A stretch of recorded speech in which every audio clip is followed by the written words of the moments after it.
Hi, welcome to the podcast. This is Challenging Leadership with me, Stephen Mather, and I'm Jared Scott. Excellent. So, welcome to the podcast.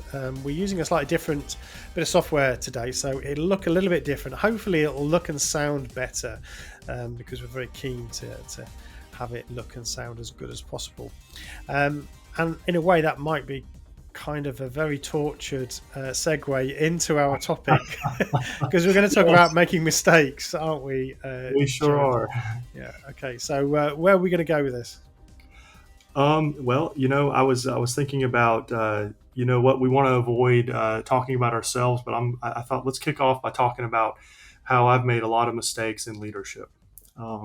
Come on, confession is good for the soul. It is. I figure maybe everybody will forget about my mistakes by the end of this session.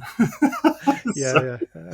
I think the one thing that I've struggled with is proper communication. When you're very close to something, like I've got this sheet of paper, you can't read what's on here. I can see it, and I'm like I can see the whole picture of what I want to accomplish, what I want to do.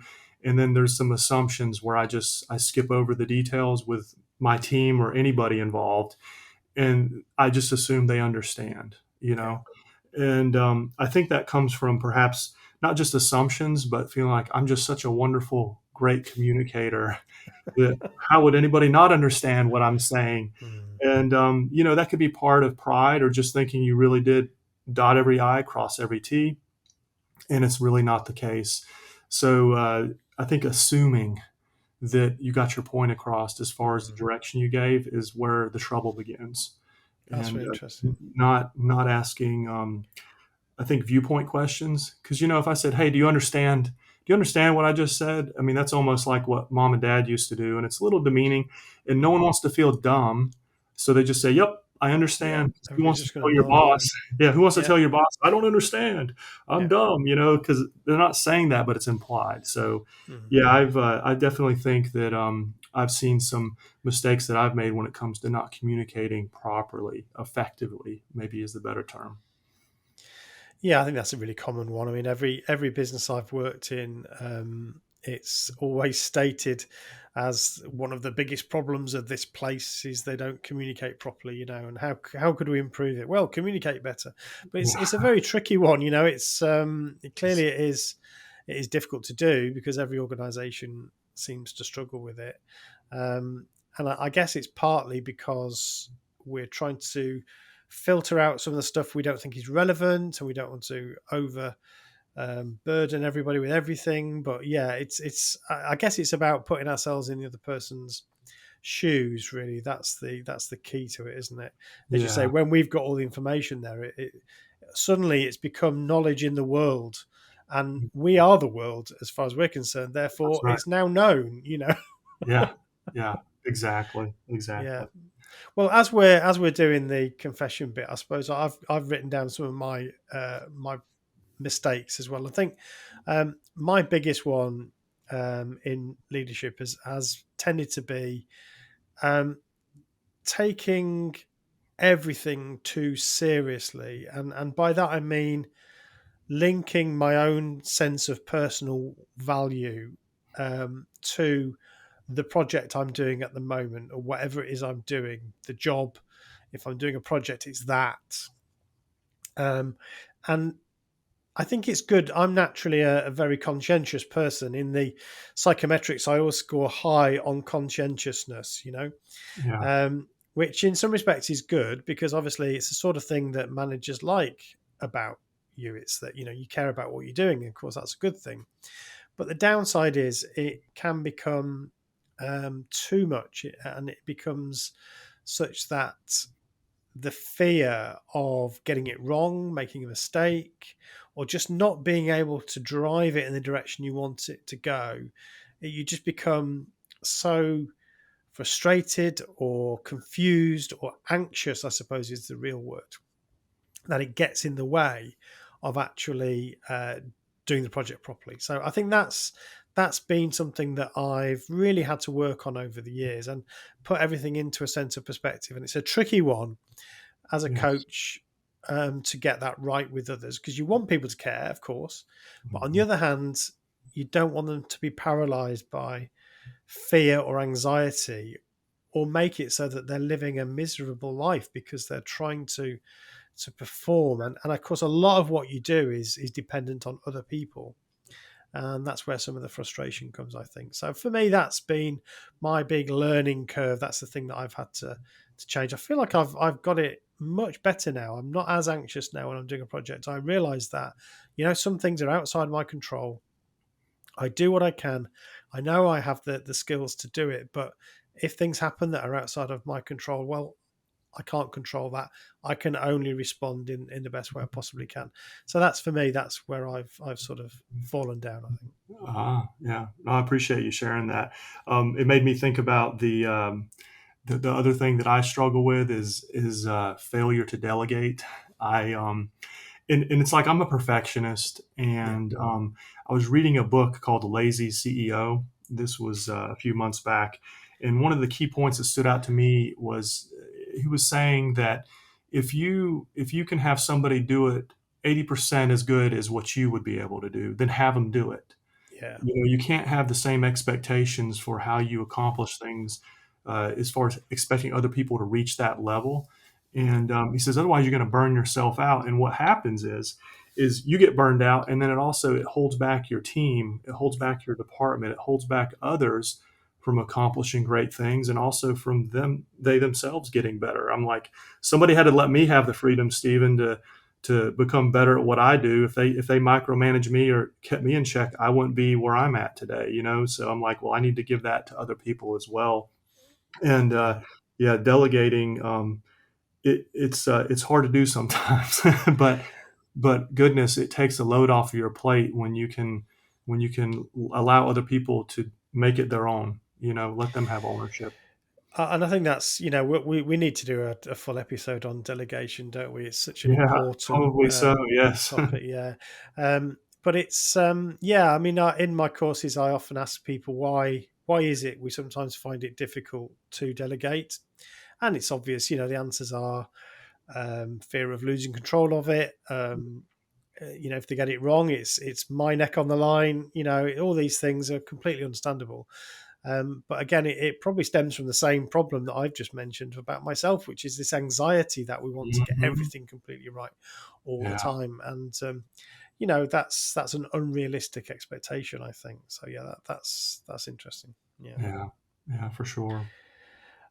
So I've got a couple of case studies, and I know there's a few more things we want to talk about when it Yeah, comes to making sure. mistakes. So maybe I'll throw a couple of case studies out there, Let's do it. and we can talk about some of the things that maybe we can learn from that. So we're featuring mistakes and things that went wrong, um, and obviously things go wrong all the time. The only time we get to know about it in the wider world, is when it's really bad consequences. So, that's the only time we really get to find out. But of course, mistakes happen all the time, and bad things happen all the time. The first Yes. one that I wanted to talk about is one that I don't know whether you've heard of. Probably not, because it's quite UK based, although they did have 1,000 stores in the US. And this is a jeweler's around the 1990s called Ratner's.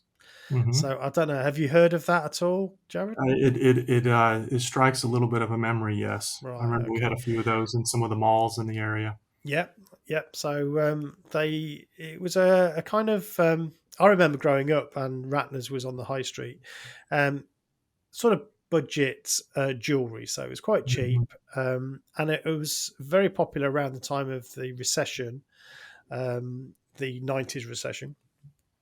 Um, and it was sort of cheap and cheerful. So for me as a young guy, I might buy a pendant for my girlfriend, or some earrings for my mum or something.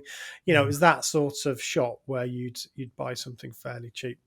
The guy that owned the store, was his name was Gerald Ratner, um, and he turned his business around. He actually inherited it from his dad, but he just made it into something it never was. It was always a bit of a stuffy jewelers, and he turned it into something dynamic, and where people wanted to go and shop, Um, and on April the 23rd, 1991, he stood up in the Albert Hall in London. So it's a big venue. This is a director's lunch sort of thing. And he was the guest speaker. 6,000 other directors and the great and the good. And he did a speech about his stores and what he'd done. And you can actually listen to the speech. It's really worth listening to. I'll put the link on the show notes. Um, and obviously, in speeches, you sometimes want to be a bit funny, a bit humorous. I mean, we talked about this on the charismatic episode. And so he talked about where his stores were positioned. And you need to listen to it all because it all Mm, flows. But sure. one of the things he said, well, we do this, we don't just do jewelry. We do this cut glass sherry decanter, complete with 6 glasses on a silver plated tray. And he said it's the sort that your butler might serve your drinks on, he said with a sort of wry smile. And we can do that all for £4.95. Hmm. So just to give you some idea, sort of, I don't know, these days you're probably talking about £20, I should think, something like that Yeah. on today's currency. So he said we can do it for £4.95, and he then said, people say to me, "How can you sell this for such a low price?" And I tell them, "Well, because it's a load of crap." Hmm. And everybody laughs, obviously, because it's a joke. It's a funny joke. Yeah. Um, and then he talks a bit more, and he then talks about. He said we also sell a pair of earrings for under £1 for 99p. He said which is cheaper than a prawn sandwich from Marks and Spencers, which is like a food shop. Wow. He said but it probably won't last as long as a prawn sandwich. And again, gotta laugh. Wow. And so he goes out of that speech.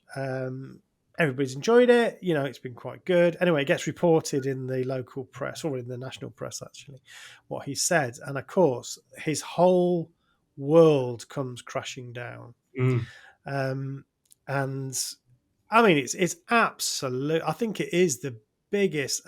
If you don't count things like financial crashes, if you're just talking about a kind of simple mistake costing you your business, essentially that's what happened. He talks about it. You can see some interviews. Again, I'll put a link to an interesting interview that he talks about this. But the share price went from something like £4 odd a share to 2p Oof. a share. Basically, he just lost it all within a few hours. He Mhm. ended up having to step down from the board, and he lost his job. He lost his house. He had to take his kids out of private school. Basically, he was completely rock bottom, Mm. all because of that joke, which I think is really really interesting. So I don't know what your sort of initial thoughts are about that, what mistake he'd made, and why it Oof. was so powerful. You know, I'm kind of so I'm hearing this story for the first Yeah, time, but my initial reaction to this is the challenge of leadership is you can do so many things right, and yeah, sometimes there's just one little thing. It's a big thing, but in our mind, we think it's a little thing, and it creates havoc. It creates a lot of problems. I mean, I can definitely see how that might be taken the wrong way by the listeners, the audience, his potential customers, but wasn't thought through. I guess maybe he shot from the hip on that one. well, yeah, and I think what it did, I think a lot of these things actually reflect something else. So one of the things that I'm interested as somebody who studies organizational psychology, I'm really interested in how we make sense of our world, how we Mhm. interpret what's going on in front of us, and um, look at it through whatever lens we already have. Sure. And I think what this did is it said something else to people. So it wasn't just that he thought some of his products were crap. Um, it was it was the deeper level that actually it felt, I think, to his customers that he was laughing at them. That he was saying that your your custom is not that important because Yeah. you'll buy anything, you'll buy any old rubbish, you know. Yeah. And now he it's interesting because a couple of years ago he actually did an interview. So this is 30 years later, and he does an Mhm. interview on our Sky TV in the UK. And again, I'll put the link to that. It's interesting to watch it. So now he's grayer and older, obviously. Sure. Since then, he's managed to start another business and sold it for a few £1 million, and he's okay now. But you know, it still hurts him. He says how much it hurts him. It's not water under the bridge for him. It Mhm. still is really painful, and he's very quick to say, look, it didn't represent a disdain for the customers. Actually, that's not what it meant. But of course, whether he did or not is beside the point. It's that feeling that he was taking the Mickey really out of Yeah. the people that were paying his wages. And I think that's the thing to always remember is that the way it's interpreted will be different, will not necessarily match the way that you think you mean it. So I think that there's a kind of lesson there, I think, for leaders. Yeah. Of course, this was his customers. These were his customers who turned on him, but also the shareholders, and I'm sure his staff were not too pleased as well. Lots of Mhm. them lost their jobs because they had Yeah. to close lots of stores. Um, but it's not being aware of how other people will perceive what you're saying. I suppose it links back to the communication point you made Yeah. earlier. Yeah. I just have this image in my mind. I'm not giggling, but I'm just saying you're there in the restaurant. You just gave your girl a piece of jewelry from there, Yes. and then up on the TV comes this spot, and she's like, "What is Yeah. this? You gave me Where'd you get something it less from? than a I got it sandwich." from Ratner's. But Yeah. it's so true.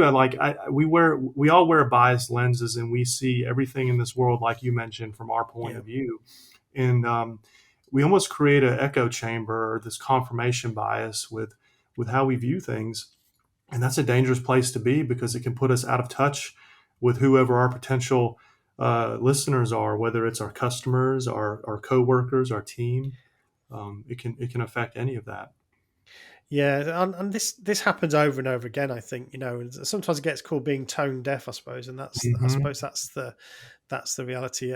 Recently, there was a bit of a thing going around with Gordon Ramsay, um, who I think most people know both sides of the pond, Yeah. the sweary chef Hmm. from the UK, and he was telling his story on another podcast about how when he wanted to borrow some money off his father-in-law, he needed £20,000 for a deposit on his house. He asked his father-in-law, and his father-in-law said, "Well, you get rid of that Porsche, and then I'll think about it."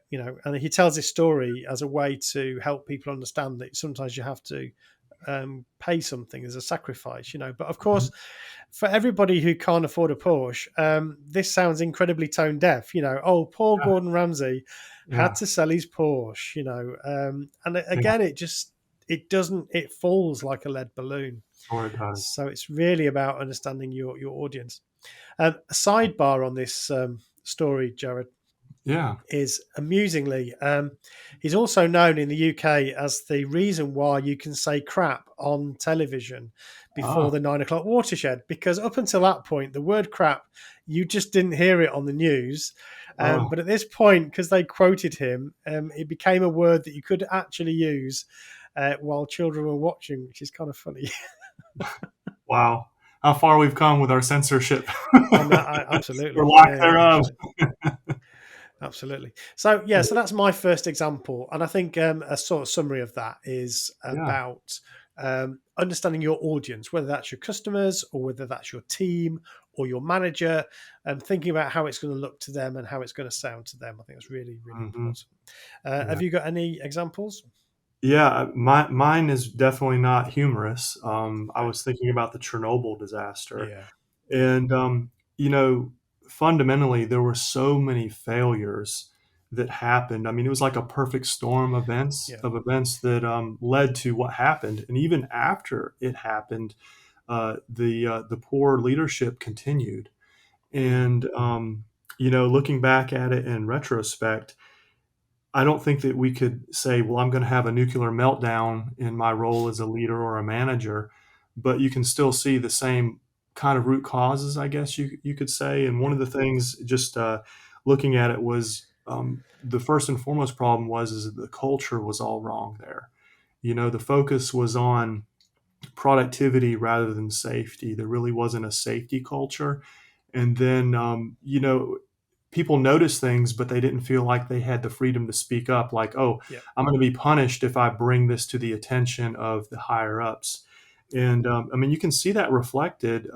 I think, again, that tone deaf attitude, that's definitely not a good leadership quality, where you have people that notice little things, they notice trends, they notice, hey, I don't think the customers are happy with this, but you Mm. have the higher ups that just say, yeah, we're just going to ignore that. Well, in this case, it led to a cascade of failures that eventually resulted in a reactor melting down, and Mm. that's scary to think that it really all started with that. And you know, ignoring the expert advice. There were people that were much more qualified from the level of engineering Mm. to say, hey, this is bad, and they Yeah. just ignored it, you know. And so that continual ignoring, and then on top of that, all my sweet spot training, you know, training a lot of times gets blamed, we need more training. Well, in Yeah. this case it was true, there was Mm. inadequate training to know how to handle this situation when it does occur or could occur. And it's almost Mm. like it was like, hey, we'll roll the dice, we're not worried about that because the likelihood of this happening is, you know, so Yeah. small. And yet it happened and nobody knew what to do. So Mm.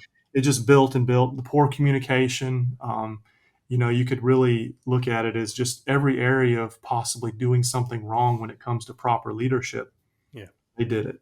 And then the cover up, you know, the lack of transparency. Mm. And to me, that's where I think about leadership. We're going to make mistakes. There's no such thing as being a perfect leader. But do you take a problem that has occurred and learn from it, or do you just say, "Hey, we're just going to bury that and keep doing things the way we were doing it because it'll just come back again?" And I think that's really a good example for anybody seeking leadership or in a leadership position. Is what do you do when you realize you've mucked it up a little bit? You know, Yeah. do you just go, you know what? Let's just keep on going. You know, so that's what happens sometimes. Yeah, that's a really good example. There was a I don't know if you've had the dramatization over in the US of Chernobyl on Netflix. I think it Yes, was very yes, very good. great show. Scary, Of actually. very yeah. Obviously, there's question marks about some of the accuracy, which there always is when things are dramatized. But I think what it does reflect are some very important factors. Going back a few years now, I did actually work for a behavioural health and safety company in the North Sea, just off the top of the UK, there where they drill for oil, and that was one of the sort of case studies. Another one is the shuttle disaster, or there's two of Mhm. them, obviously, and you know what happened there.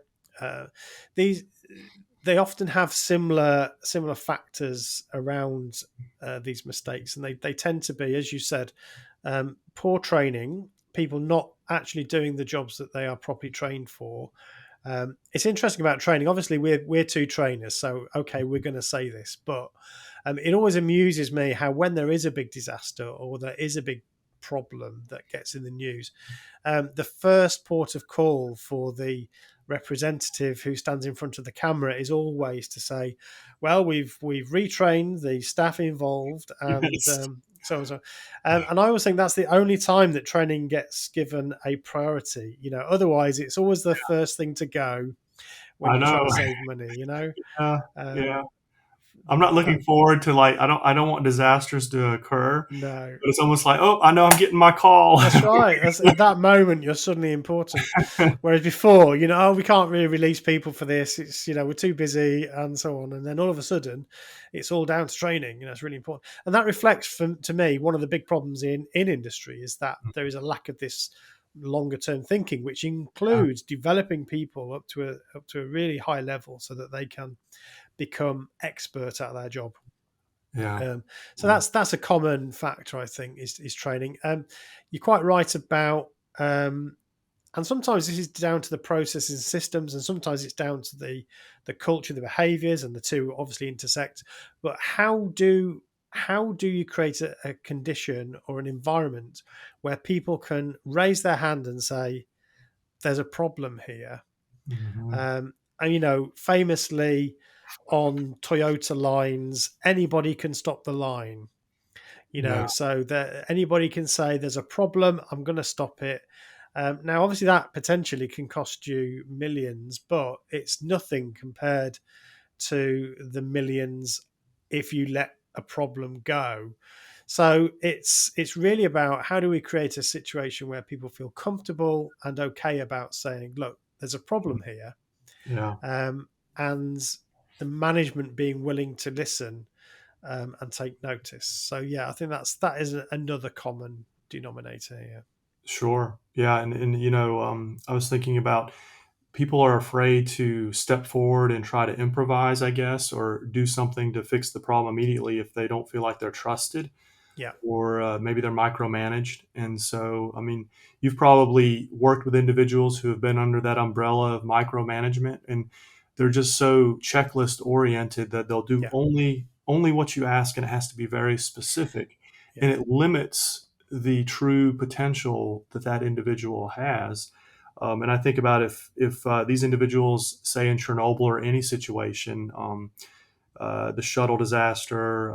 I think about, you mentioned the oil. I thought about the Deep Horizon yeah. problem. Another good one. You know, Yeah. yeah, there's so many areas where it's like, Mm. man, if people were just given the trust or the freedom to make a call, as it were, and maybe some of those things could have been prevented. But I think for me, it's important that even if you let somebody make a mistake, don't go back and hit them pretty hard with like, hey, I can't believe you did that, you dummy, or whatever you choose, because now you just went right back to, you really didn't give Mm. them the freedom or the Yeah, autonomy to do something. So it's like more of, if someone makes a mistake, how detrimental was it? You almost want to say, let's learn from it and then continue to build on their ability to keep moving forward on their own, because it's so easy, that control thing you talked about. Like, it's like if you see, oh, they're fixing to make a mistake, and you say, well, let them do it, and then don't berate them to the point where now they're just never going to do it again. It almost would be like, hey, it's okay, let's learn from this, and then give them another opportunity. Then you can start to see them really blossom and go forth. yeah.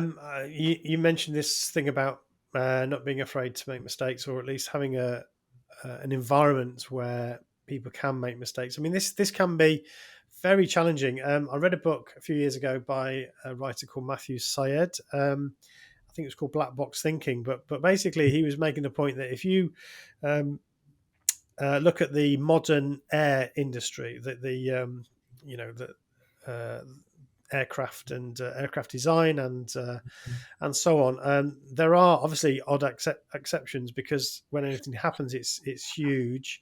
Mhm. But in terms of the sheer safety record, modern safety record of aircraft, it's phenomenal. And part of the reason for that is because there is an openness to share if there are errors, if there are mistakes. That is open. Certainly has been. If you compare that to the medical profession, that tends to be closed ranks, and because they're terrified of being sued, nobody wants to actually admit responsibility. And if you can't admit it, if you can't admit you've made a mistake, then you're never going to learn from it. And this is one of the real challenges, I think. Yeah, definitely agree with that. It's scary to think about that comparison, because there's so many deaths every year from malpractice, and Yeah, but you'd hear about it if there's going to be a plane crash, right? And yeah, yeah, their records absolutely. actually mind-boggling how safe they are. Absolutely. Yeah, yeah. So that's another difficult thing, but in a and again, I guess we're all about challenging leadership, and that includes challenging ourselves as Hmm. leaders to create an environment where people feel comfortable to say, "Look, I've made a mistake here," or "We have a problem here that we need to look at." Um, you've got to create that those conditions, otherwise, um, you might feel okay because it's amazing how my crew never make any errors. They never make any Yeah. mistakes. Well, they are happening. It's just you don't know about it. Yeah. Yeah. Yeah. Exactly. Mm, yeah. Um, No good. I've got another one that kind of Sure. follows on from that quite nicely, actually. And then perhaps we could talk about some of. I know you've got a bit of a sort of theoretical way of looking at this, which might be quite interesting. Sure. Um, so the other one I wanted to mention is again, it's something that's happening in the UK. It's slightly limited what we can talk about on this because it's actually happening now. It's kind of live, but our UK listeners will definitely know what HS2 is. It's high speed 2. Basically, this is a high speed rail link that was designed. We're going back over 10 years, I think, to a time when this was thought about. And in fact, it was probably more than 10 years ago. Basically, this is a high speed rail link that would link London to the northern cities of the UK. So one of the problems in the UK is that everything revolves around London, or it seems to. There are big cities in the north. There's Manchester, Liverpool, Leeds, and so on, Newcastle, and so on. Hmm. And these are important cities, but the links too, especially going from the southeast, which is where London is, to the northwest, Manchester, Liverpool, terrible links. Even the road network it just takes a long time. Hmm. And so this idea was to create a high speed rail link from London to Manchester. Well, first of all to Birmingham, then to Crewe, Manchester, Leeds, and so it would create these links, these better links between these big cities. So that's the sort of background of it. Now this has been going on for years and years and years, and they've actually started to work on it. I was doing a cycle the other day and I rode across a bridge where they were doing the work on it. It's huge engineering project. So we've already spent billions on this project.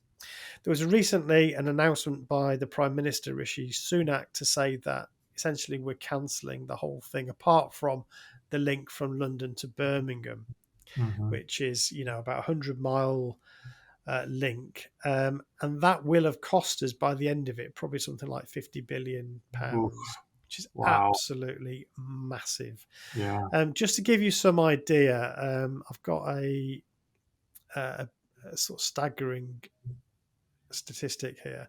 So France's latest 203-mile stretch of high-speed track, which is going from Bordeaux across the south of the country. That's essentially double the length of London to Birmingham. That's Hmm. going to cost around 12.1 billion. Oh goodness. Um, Ours, if we were to do it the way that we were going to do it, would have cost 100 billion. So they actually have a sort of figure here that says so for I'm reading a Guardian quote here. A UK government commissioned study from 2018 found high speed rail internationally was generally achieved for about £32 million a kilometre, on a range of 11 million to 79 million a kilometre. Mm. Phase one of HS2 looks like coming in at around 250 million. So if you think about that, from 32 million, which is the normal average, we're now ending up spending 250 million per kilometre. Oh Absolutely wow. staggering. I can't even comprehend that. Is it something about you cross the channel and prices go up? No. No, I mean this is all in the UK, I so know no, this. this It's just is they're not going anywhere other than not going uh, anywhere. so basically, I'm gonna direct people to the Times of London for this because they've done a fantastic piece Yeah. of investigative journalism on this. You get to hear recorded conversations of consultants raising issues with their managers, and you get to hear their experiences of being fobbed off basically and told not to tell anybody about this. It's just Mm. absolutely appalling. So I do recommend that. It's if you, I think everybody in the world can get the Stories of Our Times podcast. Check that one out. It's very, very interesting. But without going into all of the details, I think what comes out of it are a few things, again, which you can say are very common in these sorts of problems. One of them is what we've already said, is that an unwillingness to face reality, an unwillingness to face the truth. They are Hmm. being told multiple times that there is a problem here.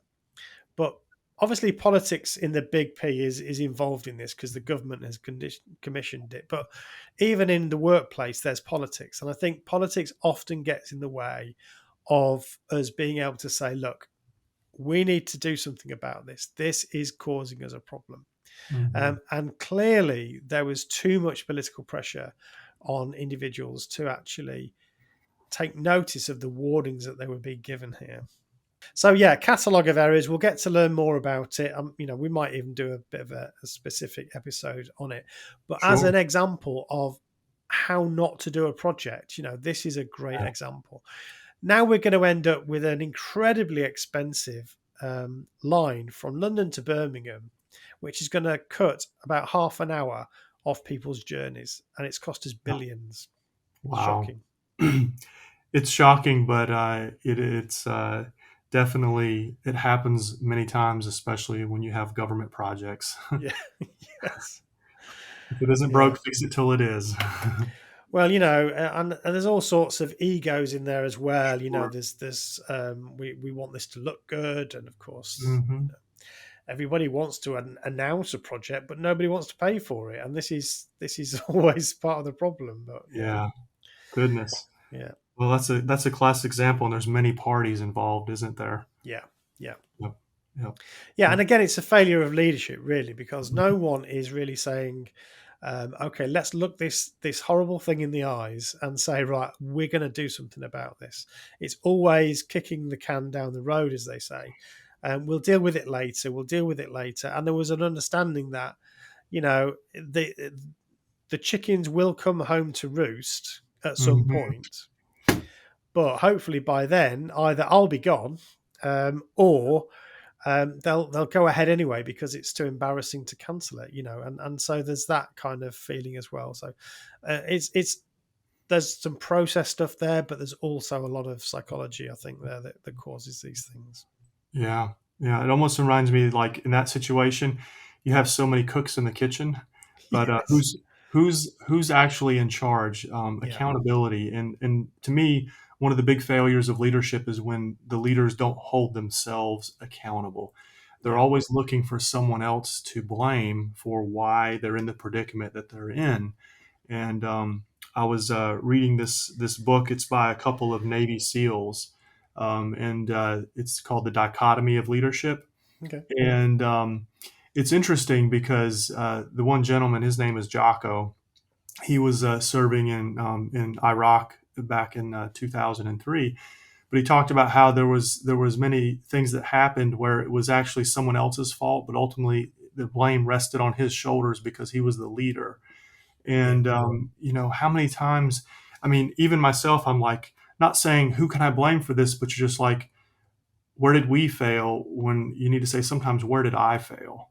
You Mm. have to look at yourself first in that leadership position and say, where can I fix this? But the problem, such that project you mentioned, how do you do that when maybe you do have good intentions, but you're dealing with several other leaders that they're not so good at what they do, So it's tough. Yeah, and the other factor there again, which is actually something relevant to all projects, is that there's constant churn in the leadership. So Hmm. partly because of the political nature of it, you have different transport secretaries, you have different politicians all getting involved in this thing.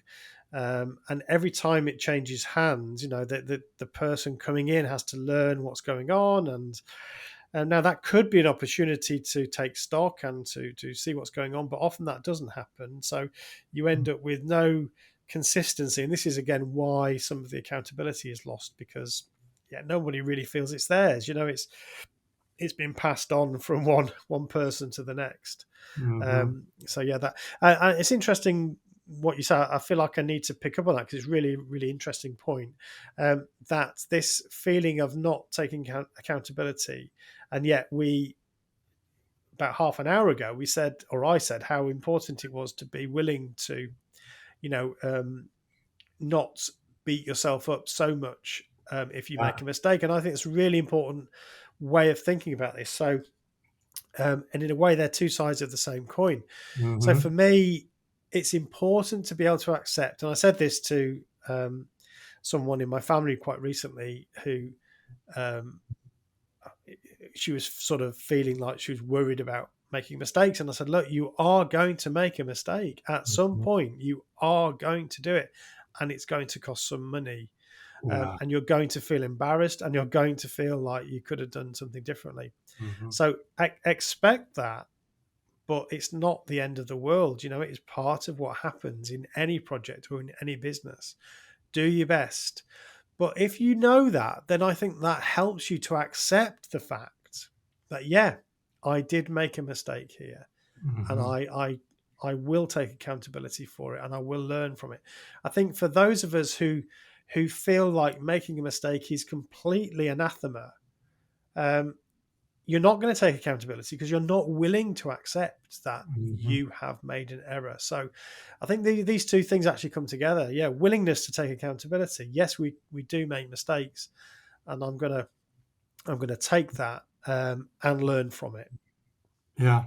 Yeah. And it's such a delicate balance Yeah, because we don't want to go the one way where we just get held down like an anchor because of our constant failures when that's not really the case. absolutely. But I think about how if you are able to admit, hey, I messed this up or I made a mistake, and you're able to express that to those that you're leading, well, generally, that's going to humanize you. And now they're going to be willing, they're not going to be afraid to speak up when they see something or they've messed something up. I know from our backgrounds, we definitely know about hiding mistakes or not Yeah, being unwilling. Just we can't talk about that, and hmm, you think about that just creates far-reaching negative effects. yeah, So that no nobody made a mistake, everything's fine. The emperor's new clothes kind of yeah. viewpoint, and then you can see where that goes down a road that's not good. Absolutely. So you before we started, you mentioned that there was a kind of model that you thought was quite useful for this sort of topic. Do you want to tell us about Yeah, that, yeah, Gerald? sure. There's a book. It's by an author, Kim Scott, and it's called Radical Candor: Be a Kick-Ass Boss Without Losing Your Humanity. And I thought it was interesting because of the fact that it breaks down two sides of the coin, if you want to call that. It's called caring personally, but also being able to challenge directly. And you think about leaders. Generally, people are known as either one way or the other. It's like they're the tyrannical boss that their word is final, and then you got the Yeah, other ones that are, oh, they're so caring and kind, and and basically her idea is that you got to have a little bit of both, but it has to be from a genuine position. And so she basically talked about there's I guess you call it the radical candor quadrants. So there's four areas if you wanted okay. to imagine up on a sheet of paper. Hmm. The first one is called radical candor, and for that one, you care about the person. You also challenge them. So there's that genuineness to it. So that's the spot where you want to operate in. And I hope my I've got my mirror image on my video. I don't know what it's going to look like. You keep pointing to the same square, Jared. No, but bear with me. Um, Yeah, but opposed to that is that you can have what they call ruinous empathy, and that really is a situation where you care about the person, but you do so to the point where you care so much you don't challenge them, you don't try mm, to correct their mistakes. So that's like really bad. That's actually just as detrimental as somebody that's that iron fisted ruler. yeah, And then somewhere in between there, you have what's called the quadrant of manipulative insincerity. And I thought that one was an interesting way to call it. The they don't care. They don't challenge you. it's it's like another really bad way of doing things. And then you've got the other one called obnoxious aggression. And for the obnoxious aggression, I love how she calls these things. It's like I need to draw this up on the whiteboard when I'm at work. But they provide feedback without any care about the person. Mm. And ultimately, I think that if you take a little bit from each one of these quadrants, you come up with, I need to be able to challenge my people that I'm leading, but I need to do so tempering it with understanding how they're viewing the information and what situation they are in. And this one size fits all leadership is going to fail a lot of times. You have to be able to address individuals based on who they are. And the challenge with that is that as you have a larger group of people to lead, you have to be able to delegate some of that leadership down so that they can basically emulate what you're trying to accomplish. Yeah, I think that's really good advice. Yeah, I'll have to check that book out. We'll put the link to that book on the show notes if people want to follow that up. Yeah, it reminds me a bit of one of the things that we do on our training courses is try to get leaders to think about what outcome they want from any interaction.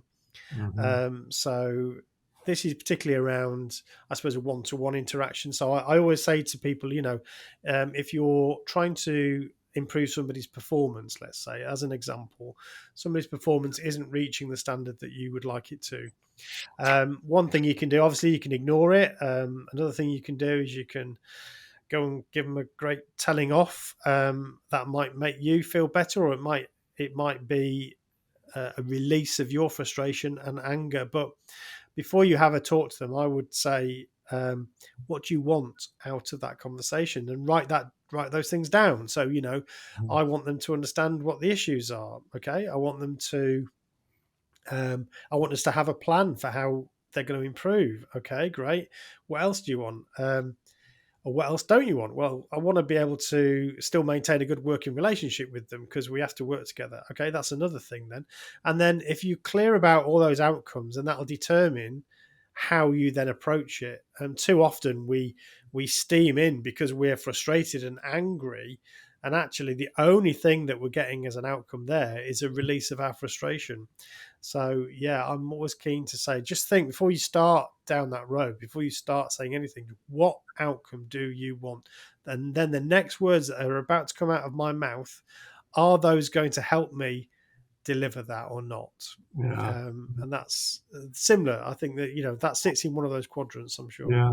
Great points. Yeah, no, it's such a balancing act, isn't it? I mean, Yeah. and I think back to your original story with the jeweler, the the fact that you have all these great ideas, you have this great model, and then you mess it up, you know. Yeah, it's a good point because one of the, when you listen to that speech, he talks about, before we came along, if you looked at a jeweler's window, you couldn't see any prices. There were no prices on anything. He said, but we knew that our customers wanted to see prices on things before they went in the shop. In back in those days, if you went in, the jeweler would lock the door behind you.